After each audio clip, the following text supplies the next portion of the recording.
The previous video we talked about HTML and HTML tags, how they work within the HTML browser rendering environment. In this video we're going to talk a little bit more about how the text works and how to actually save HTML files and create HTML files that can get rendered out within your browser.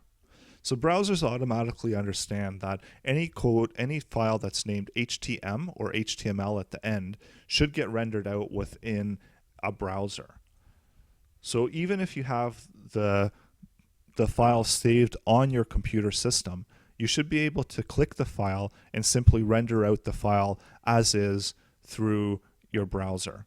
So you can actually create HTML content through TextPad, through Notepad, through Word, using any kind of text editing software. You're able to create HTML files as long as you name them HTML at the end or HTM at the end.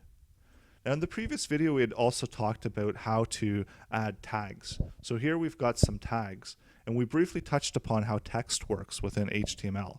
Text simply gets rendered out as is, and as we had said before, it removes all of the spacing between it. Here we can see the example below that we don't have the actual spacing that we do here. When we're writing up the HTML code, we can see that we've got it nicely laid out between different lines. So line 12 to line 14 is separate. But when we do render that particular markup language out, we're going to see that the spacing is gone, the lines are gone, and we've actually rendered it out in a row.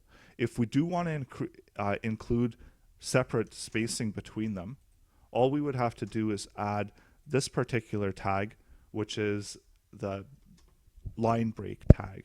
And as we can see, it's a self-enclosed tag where it's got the opening, BR, and then it closes itself here at the end. And it is different than things like the body tags or even the paragraph tags that have a paragraph, an opening P tag, and then the closing P tag, and then the content between. Because there is no content between this one. This is just telling HTML how to format what you're putting out, that you wanted it on separate lines. And that's all that it's telling you here. And as we can see here, the separate lines between the line breaks, they're not even visible within our output, but we can see that they are here within the code as well. Thanks a lot for watching. We've got some more great videos coming up, so please subscribe, as well as we look forward to any comments or questions you may have.